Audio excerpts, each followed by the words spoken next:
start our book Contemporary World Politics. Politics, as you know, राजनीति, world संसार या फिर विश्व, कंटेम्प्रेरी, कंटेम्प्रेरी मीन्स होता है समकालीन, समकालीन यानी कि जो भी व्यक्ति या फिर जो भी टेंशन या कॉम्प्लेक्सिटीज उस टाइम पर हमारी कंटेम्प्रेरी सोसाइटी में रही है, या फिर following modern ideas in style और डिज़ाइन, जो भी मॉडर्न आइडियाज या फिर स्टाइल्स हैं उनको जो है बताना और अडॉप्ट करना। Contemporary ceramics by living potters. अब जो उस टाइम के समकालीन जो थे, अब उन्होंने जो है नए नए मॉडर्नाइजेशन को अपनाया और इसमें जो है इस बुक में उसका पूरा वर्णन किया गया है। पर जो हमारा फर्स्ट चैप्टर है वो है एक रिकैप, जो ये कोल्ड वार एरा है वो हमारा है रिकैप। रिकैप किस चीज़ का, कि जितनी भी घटनाएं हुई हमारा जो है कंटेम्प्रेरी सोसाइटी का उदय क्यों हुआ, तो इसका जो जितना भी सारांश है वो हमारा चैप्टर 1 में दिया गया है कि हमें प्रीवियस के बारे में बताओ, जिसके कारण जो है हम आगे जो है फर्दर नॉलेज कंटेम्प्रेरी वर्ल्ड की जान सके। अब chapter 1 cold war era start करने से पहले हम जानेंगे कि कोल्ड वार क्यों हुई। ठीक है, तो हम थोड़ा सा बैकग्राउंड पे जाते हैं। हमारे जो है 2 विश्व युद्ध हुए थे। फर्स्ट वर्ल्ड वार हुई थी 1914 से लेकर 1918 तक और सेकेंड वर्ल्ड वार हुई थी 1939 से लेकर 1945 तक। अब फर्स्ट वर्ल्ड वार की कुछ युद्ध की संधियों में या समझौतों में कुछ ना कुछ कमियां रह गई थी, जिसकी वजह से जो है वर्ल्ड वार 2 स्टार्ट हुआ। और वर्ल्ड वार 2 जो है 2 ग्रुप्स के बीच में हुआ, जिनको हम एलाइड और एक्सिस कहते हैं। एलाइड में जो है यूएसए, यूएसएसआर, फ्रांस और ब्रिटेन, ये वाली कंट्रीज थी। और एक्सिस में जर्मनी, इटली, जापान, ये वाली कंट्रीज थी। अब अपोजिट ग्रुप्स में ही हमेशा लड़ाई होती है। ठीक है, इनकी आइडियोलॉजी डिफरेंट थी। अब इन जो स्टार्टिंग में हमारे यूएसए और यूएसएसआर इस युद्ध में नहीं थे, वर्ल्ड वॉर सेकेंड में यूएसए और यूएसएसआर जो है नहीं थे। अब कौन कौन थे, फ्रांस, ब्रिटेन, जर्मनी, इटली और जापान, इनका जो है अपोजिशन में आपस में युद्ध हो रहा था।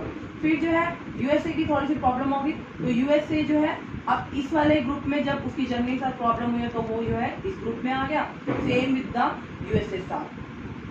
तो अब ये जो है इनका एक ग्रुप बन गया। ग्रुप कब बनता है, जब हमारे मोटिव सेम होते हैं या फिर हमारे दुश्मन सेम होते हैं। तो अब यहाँ पर जो है हमारे एनिमीज सेम थे, तो ये हमारा ग्रुप बन गया। अब लड़ाई जो है वर्ल्ड वार की हुई और इसमें बहुत ज़्यादा एक्सेस पर जो है लड़ाई हुई। इसमें एक्सेस पर कैसे, कि इसमें जो है लोगों को भी बीच में जो है लिया गया। सिर्फ युद्ध तक सीमित नहीं थी ये, सिर्फ सेनाओं तक या मिलिट्री तक ये सीमित नहीं थी, इसमें आम जनता की भी जो है हानि हुई थी। अब इसमें इन्होंने क्या किया, जब लड़ाई होती रही तो यूएसए ने जापान के ऊपर 2 बम गिराए। 2 बम किसर जापान की 2 सिटीज पर, हिरोशिमा और नागासाकी पर गिराए। और इसमें इन जो 2 सिटीज पर बम गिराए गए तो वहाँ पर जो है जितने भी लोग थे सब जो है डिस्ट्रॉय हो गए, सब खत्म हो गया वहाँ पर। 6 अगस्त की जो है और 9 अगस्त की ये बात है, 9 अगस्त 1945 में। तो अब इन्होंने जो 2 बम गिराए उनके क्या नाम थे, उनके नाम थे लिटिल बॉय और फैट मैन। तो ये जो है 2 बम यूएसए ने जापान पर गिराए, जिसकी वजह से जो है वहाँ पर बहुत ज़्यादा जो है नरसंहार हुआ। अब जो क्रिटिक्स हैं जो वो कह रहे थे कि हम लोग तो सरेंडर करने वाले थे, हम लोग जो है युद्ध समाप्ति के पक्ष में थे, हम जो है अपने आप को यहाँ पर सरेंडर करने वाले थे। परंतु जो यूएसए ने जो है अपना वर्चस्व दिखाने के लिए, अपने आप को सुपर पावर दिखाने के लिए जो है क्या किया कि उसने अपने आप को बड़ा सिद्ध करने के लिए जापान पर जो है 2 बम गिरा दिए, जिससे कि वो एक सुप्रीम पावर के रूप में उठकर जो है सामने आ सके। और जो यूएस जो अब ये युद्ध हुआ, इसका क्या परिणाम हुआ? अब इसका परिणाम ये हुआ कि जो जर्मनी, इटली और जापान, ये सब लोग जो है बिल्कुल खत्म हो गए।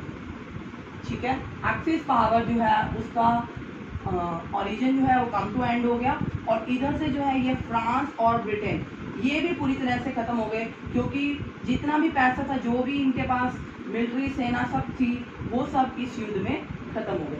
अब एलाइड जो है ग्रुप भी खत्म हो गया, और इस एलाइड ग्रुप की जगह दो सुप्रीम पावर हमारे पास आ गई। That is first one is USA और सेकेंड इज यूएसएसआर। अब ये हमारी क्या थी? सुप्रीम पावर्स थी।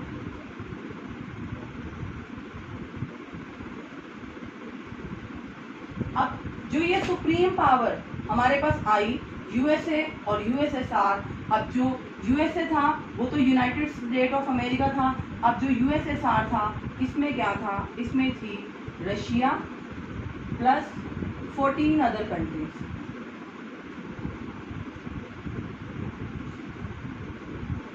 ठीक है, एक रशिया और उसके साथ 14 जो है दूसरे देश थे इसके पास। ठीक है, जिससे कि ये सोवियत संघ जो है रूस का बना हुआ था। अब जब युद्ध हुआ तो एक ऐसे भी कुछ देश थे जो सिर्फ मूक दर्शक बनकर देखते रहे। ठीक है, ऑडियंस में थे वो कौन थे? उनका नाम था उसमें थे इंडिया, घाना, इजिप्ट, इंडोनेशिया और यूगोस्लाविया। अब ये सब लोग क्या थे? ये सब लोग जो है अभी जो है फ्री कंट्रीज के रूप में उभर कर आए थे। तो स्टार्टिंग में 1945 में, क्योंकि इंडिया अभी फ्री नहीं हुआ था, तो उसने जो है यूएसए का 1945 में, जब क्योंकि वर्ल्ड वार जो था इससे पहले जो इंडिया जो है अभी फ्री नहीं था, तो उसे जो है थोड़ा सा ब्रिटिश का साथ देना पड़ा, परंतु थोड़े से मूवमेंट्स के बाद जो है इंडिया जो है हट गया था। और ये जो है दक्षिण अफ्रीका, साउथ अफ्रीका है, इसमें इन्होंने भी जो है लड़ाई से जो है पीछे हो गए कि हम लोग जो है कोई भी युद्ध नहीं चाहते। अब ये लोग जो है शांति की तरफ थे।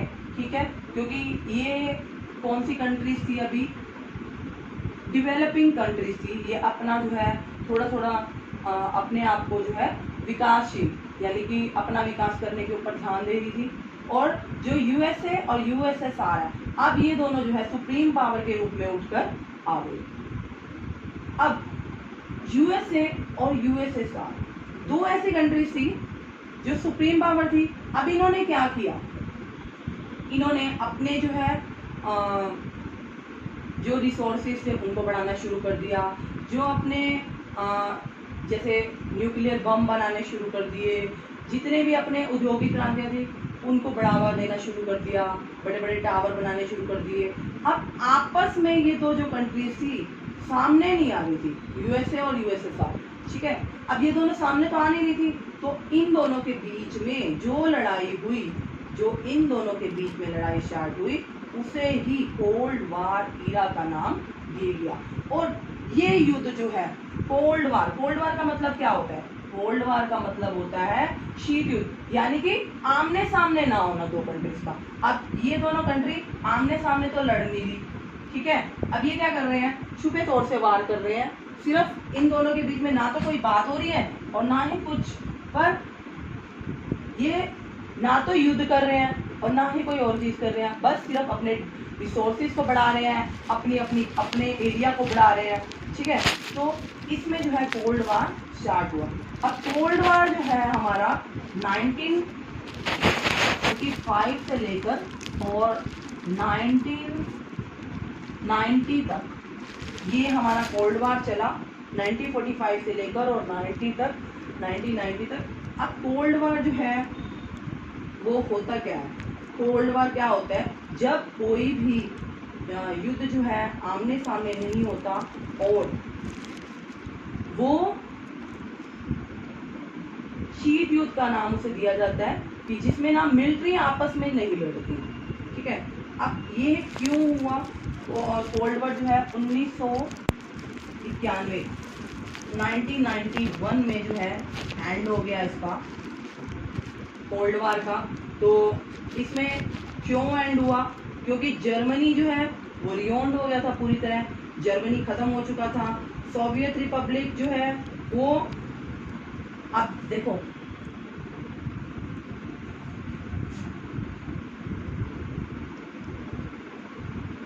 अभी आपको ऊपर ही बता दिया कि जो दो कंट्रीज थी जो इधर अलाइन वाले थे और जो एक्सिस में से भी ये दो ही बची थी हमारे पास, ठीक है। अब जर्मनी जो है वो पूरी तरह बर्बाद हो गया, ठीक है। अब इसमें जो है जो रूस था, अब रूस की भी अपनी कंट्री, रशिया और 14 दूसरी कंट्रीज थी, वो सब जो है अलग हो गई, सेपरेट हो गई। और अब क्या हुआ? जो सोवियत यूनियन था, अब ये यूएसएसआर तो बचा ही नहीं। अब यूएसएसआर क्या बन गया? एक रशिया और 14 अलग अलग कंट्रीज, ठीक है। अब रूस का जो है यूएसएसआर का भी एक तरह से जो है काम खत्म हो गया, ठीक है। क्योंकि इसकी जो सुप्रीम पावर थी, सुप्रीम पावर किसके साथ थी? इनके साथ और इन कंट्रीज के साथ। अब इन दोनों की पावर जो है खत्म हो गई, अब यूएसएसआर भी जो है अलग हो गया।